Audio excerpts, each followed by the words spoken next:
তো ইমাম মাহদী আবার কখন আসবে? আমরা তো বুঝলাম ইমাম মাহদী আসবেন তারপরে দাজ্জাল, তারপরে ঈসা আলাইহিস সালাম, তারপরে খেলাফা, এই তো। তাহলে ইমাম মাহদী আবার কখন? আমাদের বুয়েটের মাহদী বের হয়, পাঞ্জাব থেকে মাহদী বের হয়, হ্যাঁ, বাংলাদেশের ওই কোনায় মাহদী বের হয়, সৌদি আরব থেকে ওই কোনা থেকে মাহদী বের হয়, হয় না?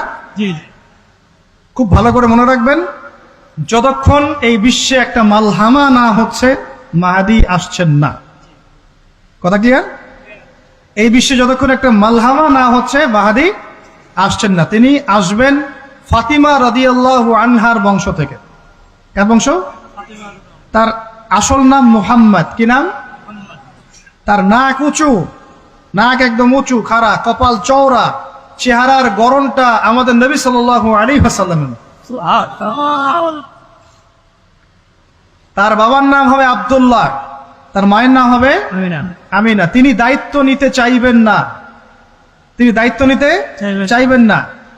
তিনি দায়িত্ব না নেওয়ার জন্য মদিনা থেকে পালিয়ে মক্কায় চলে আসবেন। ভয়ে আমাকে দায়িত্ব দিও না, এই ভয়। ও তিনি আরবি ভাষায় কথা বলবেন, বাংলা ভাষায় না। এখনকার মাহাদিরা পাঞ্জাবি ভাষায়, বাংলা ভাষায় কথা বলে, ঠিক আছে?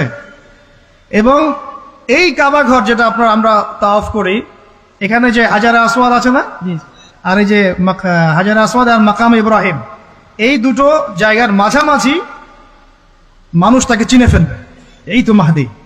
তার হাতে মানুষ বয়াত নেবে 313 জন। কতজন?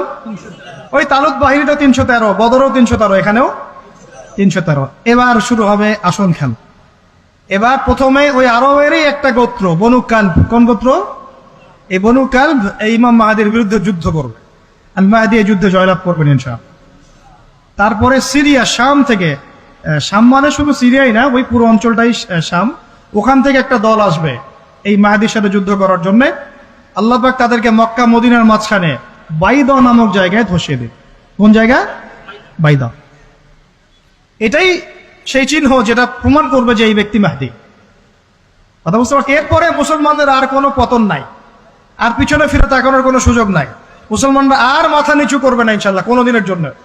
তারপর চলতে থাকবে খালি ইসলামের বিজয় আর বিজয় আর বিজয় আর বিজয়। আল্লাহু আকবার। এভাবে চলবে। তবে মাহদী কখন আসবেন? আগে মালহামা, তারপর মাহদী। মালহামা কি তাহলে? এটা হচ্ছে একটা বিশাল যুদ্ধ। এটা কি?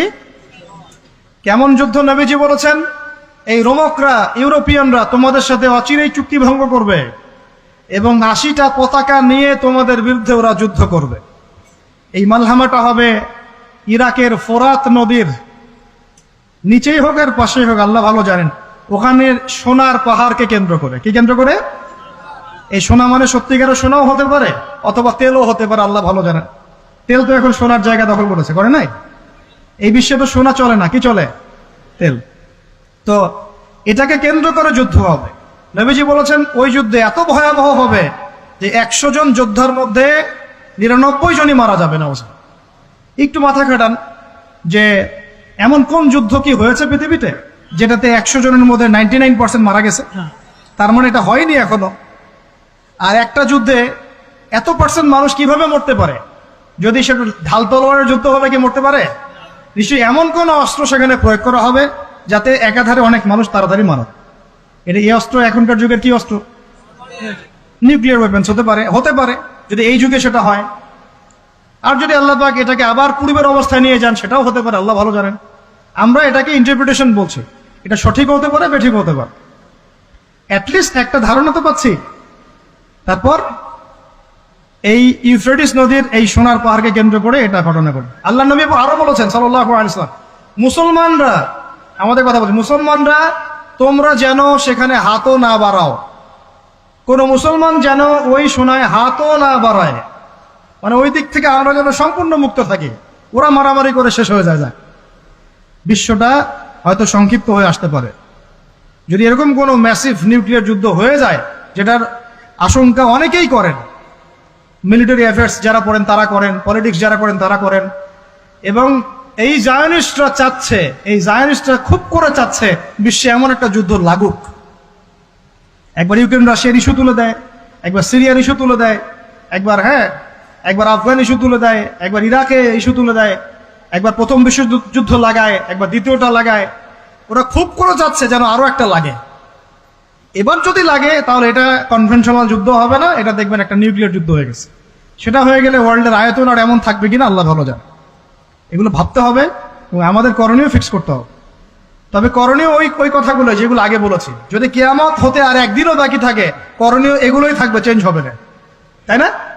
কিয়ামত হতে যদি একদিনও বাকি থাকে তাহলেও আমাদের কাজ ইলম অর্জন, আমল করা, পরিবার ঠিক করা, হালাল খাওয়া, বেশি বেশি তাসকিয়া, দাওয়াত ও জিহাদ। আর কোন আমল আছে আমাদের? এইগুলোই কাজ। তো এগুলো হচ্ছে বিশ্বের ভবিষ্যৎ। আল্লাহ রাব্বুল আলামিন আমাদের সবাইকে এই বিষয়গুলোর জন্য প্রস্তুত থাকার তৌফিক দান করুন।